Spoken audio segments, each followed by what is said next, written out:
Veja nesta edição, trabalhadores da CELPA paralisam as atividades. Pará lidera a lista de câncer de pele na região norte. Universidade Federal do Pará reúne coordenadores de cursos novos. Os cuidados na prática de exercícios físicos durante a gravidez. Universidade Federal Rural da Amazônia desenvolve projeto para atender animais de rua. O EPA preserva plantas ameaçadas de extinção.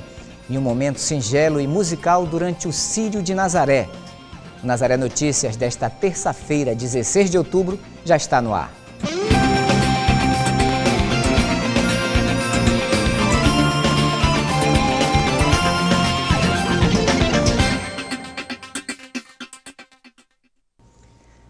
Vamos iniciar a edição de hoje falando de greves. Os trabalhadores da Rede CELPA paralisaram as atividades em todo o Pará. Mais de 2.100 profissionais da empresa devem aderir à manifestação.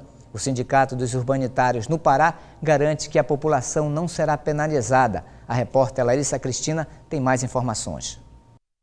Marcos, a decisão pela greve foi tomada desde a semana passada, quando deixou de ser efetuada a primeira parcela do pagamento da participação dos lucros da empresa. Os funcionários, em protesto, decidiram paralisar as atividades por 24 horas.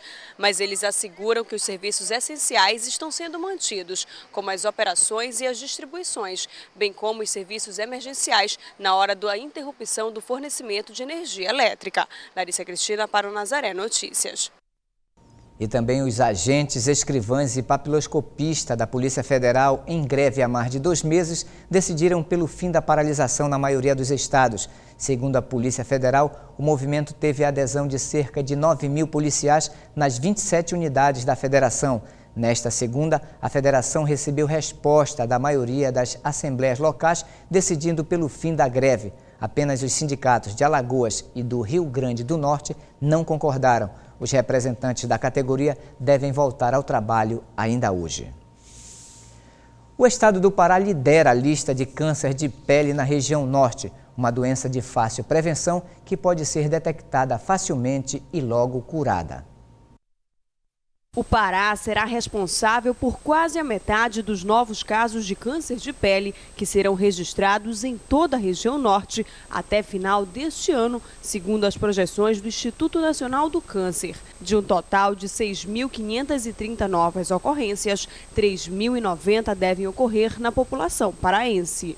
Isso se deve ao fato, sim, do paraense não ter o hábito de se proteger adequadamente ao sol, que é o principal fator de risco para o câncer de pele. Então, a taxa de adesão ao protetor solar do paraense é muito baixa, mais de 80% dos homens não aderem ao protetor solar, mais de 60% das mulheres também não fazem uso do protetor no dia a dia. A exposição ao sol é a principal causa da doença. O dano ocasionado pelo sol tem efeito cumulativo. Os sintomas na pele de que algo está errado só vão surgir após os 40 anos, quando o corpo já absorveu décadas de raios solares.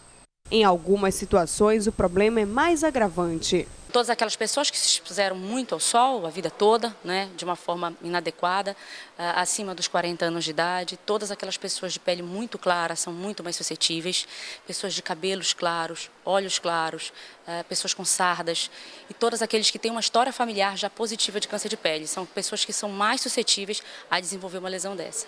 O câncer de pele deve afetar 134 mil brasileiros ao longo deste ano, o que também pode se repetir em 2013. A doença provocou a morte de mais de 3.000 pessoas entre 2009 e 2010. É o câncer mais incidente no Pará e no Brasil. O uso de filtro solar é uma arma muito importante, mas sozinho ele não é suficiente. As pessoas têm que tentar se proteger da exposição direta ao sol, principalmente naqueles horários em que os raios UVB são maiores, como de 10 da manhã até as 3 horas da tarde. Evitar de expor a pele diretamente ao sol, fazer uso de chapéus, de óculos escuros e de roupas mesmo, de camisetas, e principalmente visitar um dermatologista com frequência. Quanto mais precoce a lesão for, a gente muitas vezes diagnostica lesões pré-malignas, quanto mais precoce o diagnóstico, maior o índice de cura. A Justiça Federal marcou para hoje uma audiência de conciliação entre os ocupantes do canteiro de obras da usina hidrelétrica de Belo Monte, em Altamira, e representantes da Norte Energia, responsável pela construção. O juiz federal Marcelo Honorato determinou que a reunião ocorresse nas proximidades do canteiro de obras localizado no sítio Pimental. O local facilita a participação de todos os grupos envolvidos, incluindo comunidades indígenas e moradores das margens dos rios. Os manifestantes querem que a empresa cumpra as medidas obrigatórias para a redução dos impactos socioambientais da obra. Na última semana, a Universidade Federal do Pará reuniu coordenadores de cursos novos para esclarecer informações e falar sobre o novo tipo de cota instituída pela UFPA. A Federal Paraense vai oferecer para o processo seletivo 2013 2 novos cursos. O de Engenharia Biomédica, que vai funcionar dentro da Faculdade de Engenharia Elétrica, com 40 vagas disponibilizadas e com 5 anos de estudos, e de Produção Multimídia, com 4 semestres e duração de 2 anos. O professor Alessandro Beda foi quem elaborou o projeto pedagógico do curso de Engenharia Biomédica. O projeto pedagógico consta uma visão, um objetivo de formar um profissional diferenciado na área de engenharia, com competências que são técnicas específicas da área de engenharia, mas também uma capacidade de interagir e de atuar na área de saúde. No contexto industrial, nas empresas que produzem equipamentos ou serviços biomédicos, nos centros de saúde, então nos hospitais ou em toda a parte de administração hospitalar, e também na área dos serviços, de manutenção, assistências, vendas de produtos médicos hospitalares. Disse também sobre o perfil que o candidato ao curso deve ter. Tem que ser um aluno diferenciado, com competência nas áreas básicas da engenharia, então uma paixão pela matemática, a física, a química, nas áreas da biologia, da fisiologia, que são áreas mais pertas à ciência da saúde. Então a ideia é criar uma combinação, pessoas que tenham essas 2 competências com uma visão técnicas mais multidisciplinar. Ele vai atuar na companhia de José Augusto, professor do curso de Engenharia Elétrica. A implantação do curso de Engenharia Biomédica é um antigo projeto que já vinha sendo estudado.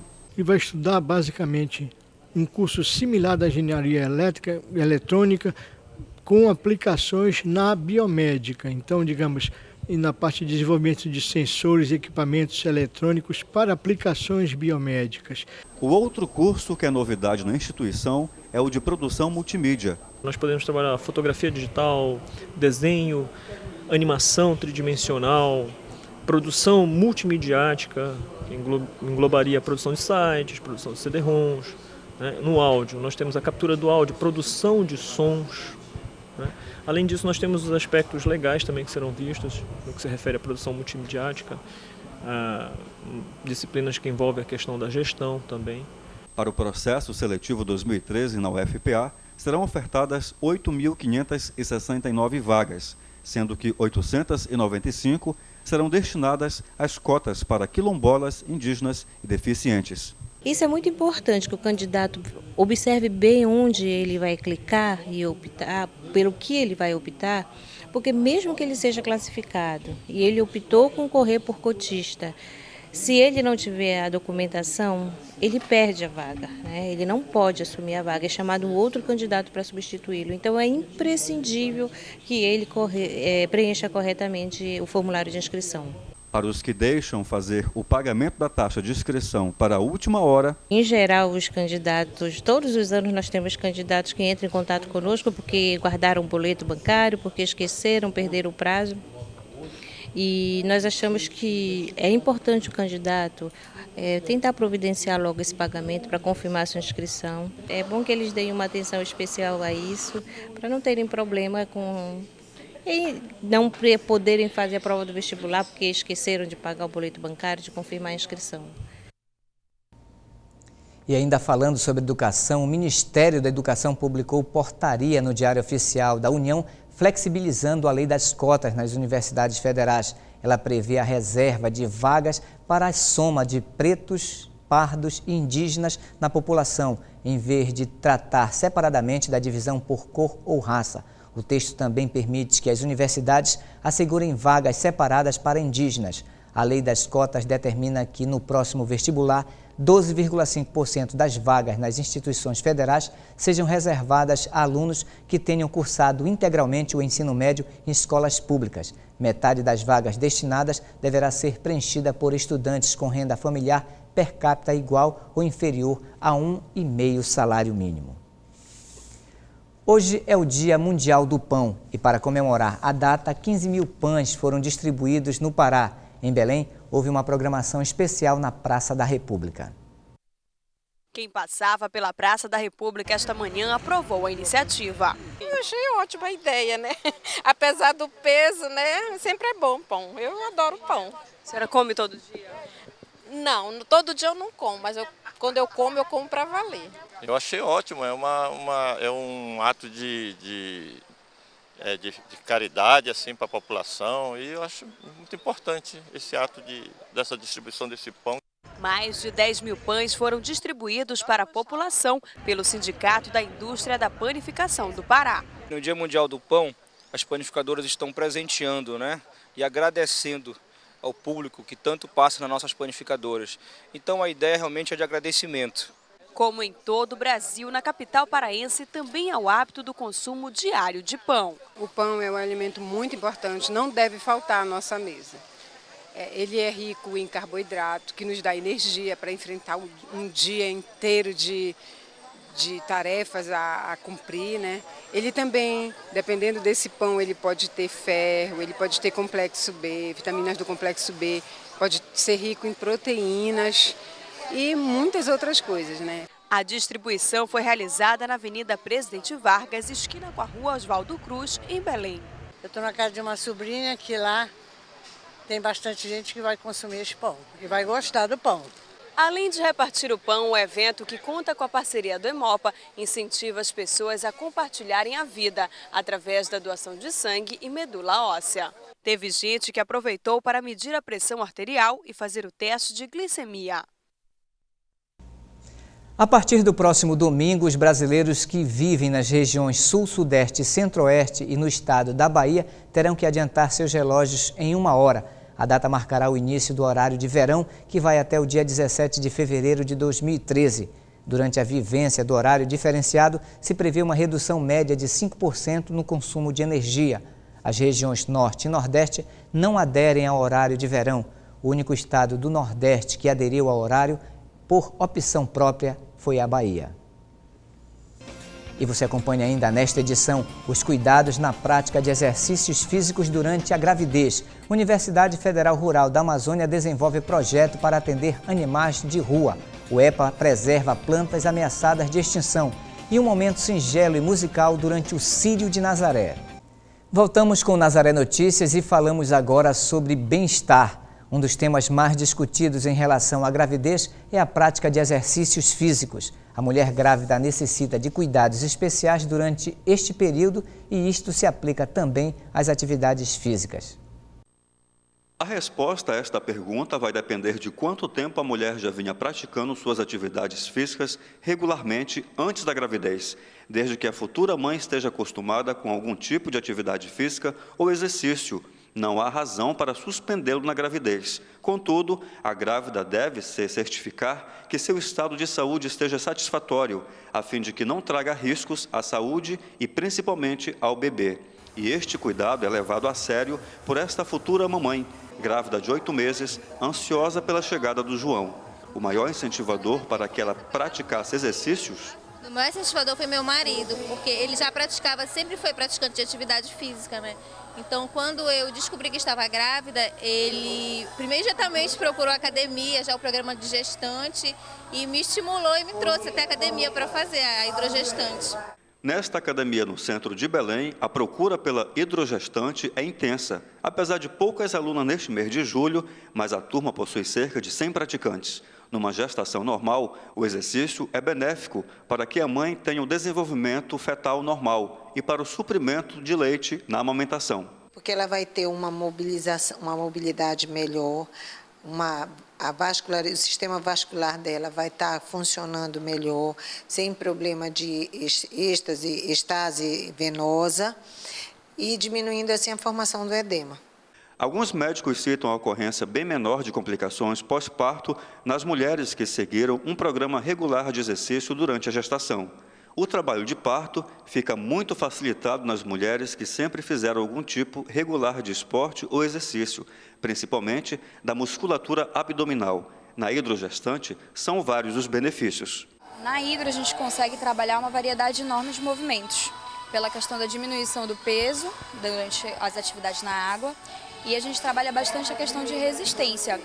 Então, na verdade, o foco na hidrogestante é a melhora do condicionamento físico no geral e do sistema cardiovascular como um todo, que vai ajudar a gestante na recuperação pós-parto e durante o parto também, que é uma atividade intensa. A obstetra Ana Conceição explica qual o maior problema quando gestantes que nunca fizeram qualquer tipo de atividade física resolvem fazê-lo. A paciente que nunca fez atividade física na vida, ela não deve iniciar essa atividade na gestação no primeiro trimestre. E ela deve iniciar com atividades que não tenham muito esforços e acompanhada de alguém para orientá-la. E a qualquer momento que ela sinta algum incômodo, ela deve parar. Deve-se entender que a gestação é uma condição que envolve cuidados especiais na prescrição de exercícios. Se ela apresentar algum incômodo, por exemplo, uma perda de sangue, ou um mal-estar, uma dor no baixo ventre, aí ela tem que dar uma pausa. Porque a atividade física, dependendo do tipo de gestação, ela pode prejudicar. Então, se tiver com algum incômodo, alguma sensação de dor, de mal-estar, é melhor parar. Os alunos do projeto Choro do Pará realizam hoje um concerto de chorinho no Teatro da Fundação Curro Velho. A apresentação será a partir das 7 horas da noite. A entrada é franca. Os alunos são músicos, estudantes de música e instrumentistas que participam de oficinas de bandolim, solo, violão de 6 e 7 cordas, cavaquinho e percussão. A programação de outubro da Fundação Curro Velho faz parte do circuito cultural Nazaré em Todo Canto.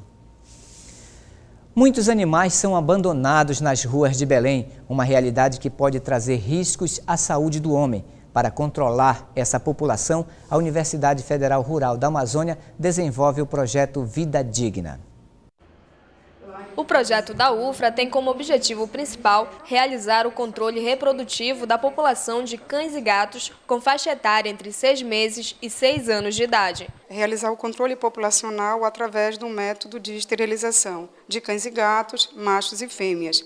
O processo é gratuito e realizado apenas em cães e gatos que têm donos. As pessoas interessadas são recebidas, preenchem um cadastro e assinam um termo de consentimento livre e esclarecido, autorizando a cirurgia e se responsabilizando pelo cuidado pós-cirúrgico do animal. Com o cadastro realizado, eles aguardam a ligação da universidade. A Malena aqui é a professora Nazaré da UFRA. A gente está comunicando que a cirurgia do seu animal está marcada para depois de amanhã. A ideia do controle populacional foi recebida com grande alegria para quem tem cães e gatos em casa. É o caso de Dona Cleonice. Tenho 5 animais, 5 gatos, né?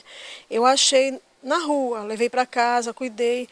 Só que assim, para ficar melhor, para eles ficarem melhor, porque senão vai aumentando a quantidade, aumentando, as pessoas vão jogando na rua. Então você fazendo a castração, eu acho muito importante o projeto, porque fazendo a castração a pessoa já evita o problema de ter mais animais na rua ainda. Ivanildo tem 50 gatos em casa. Através do projeto, já conseguiu castrar 12. A iniciativa melhora o cuidado com esses animais. Se eu não gostasse deles, eu não teria determinados cuidados, né? Então, eu acho que quando o médico prescreve uma receita pós-operatória, a gente tem que executar, né? Nesta sala, o animal passa por 2 procedimentos. Ele recebe o pré-anestésico e a equipe de veterinários faz a depilação. Logo após, ele é encaminhado para o centro cirúrgico, onde será realizada a operação. A cirurgia é feita com uma conversa prévia com o proprietário. Antes de tudo, esses animais passam por uma coleta de material para ver se não vai dar problema na hora da cirurgia, né, a questão das hemorragias.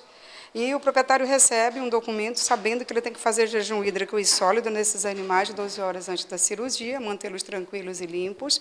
O projeto ajuda a diminuir os maus tratos com animais e previne doenças. Quando você tem um animal que procria por várias vezes, você tem um aumento da população, tanto de cães e de gatos. Os cães, principalmente, aqueles que são semidomiciliados ou que vão muito à rua, eles ficam revirando lixo, eles ficam atacando, existe muito caso de agressão de animais, eles ficam em torno dos açougues, atrás de alimento, e existem muitos atos do próprio ser humano contra esse animal. Então, diminuindo essa população, fazendo esse controle populacional, nós estamos também tentando diminuir a ocorrência das zoonoses, tá? Que é um problema para o ser humano. A Comissão da Verdade, aliás, a Comissão Nacional da Verdade começou a investigar as perseguições sofridas pelos militares que se opuseram à ditadura militar. Um grupo de trabalho com a missão específica de apurar as violações aos direitos humanos de soldados e oficiais começou as atividades na última quinta-feira. Os militares que se opuseram ao regime acabaram caçados, perderam salários, patentes e foram presos. O primeiro militar a ser ouvido pela comissão foi o brigadeiro Rui Moreira Lima, de 93 anos. Herói da Segunda Guerra Mundial, ele participou de 94 missões com aviões de caça e foi preso em abril de 1964, quando era comandante da base aérea de Santa Cruz, por se opor ao golpe militar. A Universidade Estadual do Pará preserva plantas ameaçadas de extinção por meio do herbário, que já existe há 2 anos na instituição. São cerca de 1.400 amostras da floresta amazônica que envolvem frutos, sementes, plantas e flores. Desde 2010, parte desse acervo está sendo catalogado pelo herbário Marlene Freitas da Silva, dentro da UEPA. O herbário é um espaço de preservação e conservação de plantas. E para cá, para a nossa região, é preservação de plantas da região amazônica. Então, essas plantas são coletadas do campo, em diferentes pontos, localidades, dentro do bioma Amazônia. Nós procuramos coletar em diferentes ecossistemas e essas plantas vêm para cá, recebem um tratamento e ficam desidratadas. Temos também plantas em meio líquido, temos coleção de frutos, sementes e flores. Estamos iniciando uma coleção de pólen, de lâminas de pólen, e temos também uma coleção etnobotânica. Algumas plantas são de rara beleza e de potencial ainda não totalmente mensurado. As plantas são desidratadas e coletadas no Pará, Amazonas e Maranhão. Um trabalho bem criterioso, estamos dando preferência para lugares em que a gente não tem registro. Levamos todos os equipamentos, GPS, podão, tesoura de poda, os tacos plásticos, jornais, tudo o que for possível para registrar o ponto em que esse material é coletado. E depois tem as etapas pós-coleta, secagem, a identificação da amostra, até ela ser incorporada num armário, para virar parte da coleção. Pela vasta biodiversidade, o Brasil, especialmente a Amazônia, é alvo da biopirataria, exploração ilegal da fauna, flora e recursos naturais. O herbário conserva exemplares destas e demais plantas ameaçadas. Nós começamos com uma coleção bem pequena e aos poucos nós fomos expandindo para um herbário. Mas começou, não era um herbário, era só coletar frutos, sementes e plântulas na Amazônia. Aí foi crescendo e a gente virou um herbário. O herbário da UEPA é oficialmente registrado na Rede de Herbários do Brasil e no Instituto Nacional de Ciências e Tecnologia em Biodiversidade e Uso da Terra da Amazônia, INCT. Basta chegar aqui e agendar, a gente fica um pouco escondidinho aqui, mas é fácil. Para pedir um material emprestado, para uma aula, para qualquer outra atividade e pronto, a gente disponibiliza os dados. E agora vamos falar de arte. Começa amanhã em Belém o 11º Festival de Ópera do Teatro da Paz. Os organizadores do evento se reuniram para acertar os últimos detalhes. Para a divulgação do 11º Festival de Ópera, o secretário de Estado de Cultura, Paulo Chaves Fernandes, o diretor do Festival de Ópera, Gilberto Chaves, e todo o elenco e equipe técnica do festival. O evento começa no próximo dia 17 e vai até o dia 1º de dezembro. Os ingressos estarão disponíveis na bilheteria do teatro de segunda a sexta, das 9 da manhã às 6 da tarde, e aos sábados e domingo, das 9 da manhã ao meio-dia. Os valores variam de R$20 a R$60.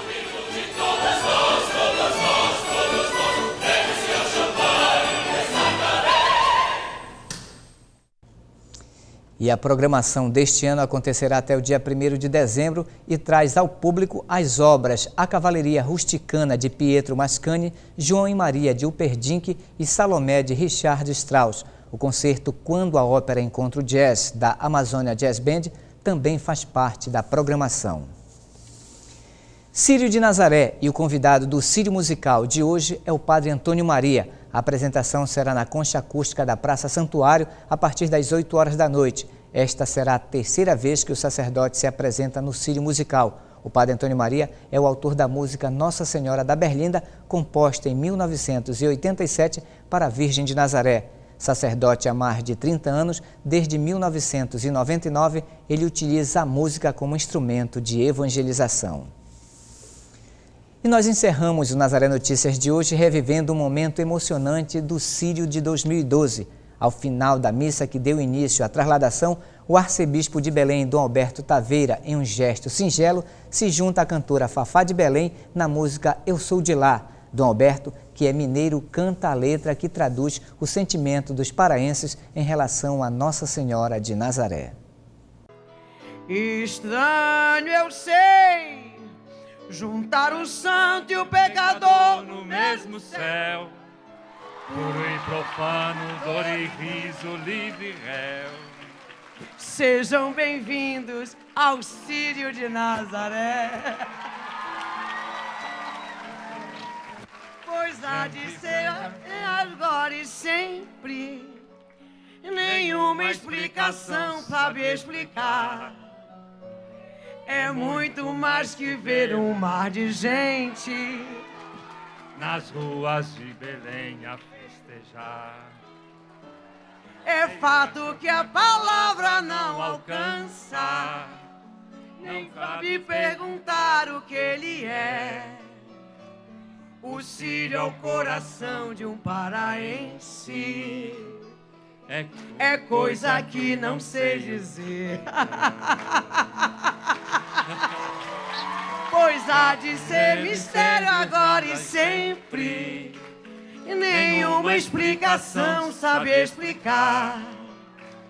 É muito mais que ver um mar de gente nas ruas de Belém a festejar. É fato que a palavra não alcança, não cabe perguntar o que ele é.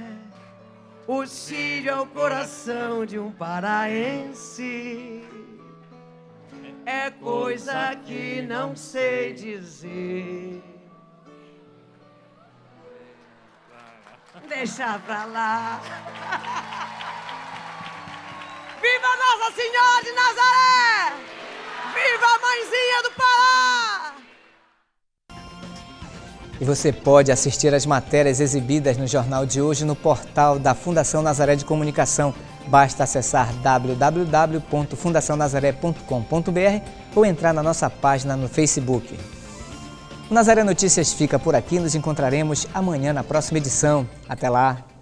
Pois há de ser mistério agora e sempre, nenhuma explicação sabe explicar. É muito mais que ver um mar de gente nas ruas de Belém a festejar. É fato que a palavra não alcança, não cabe perguntar o que ele é. O Círio é o coração do paraense, é coisa que não sei dizer. Deixa pra lá.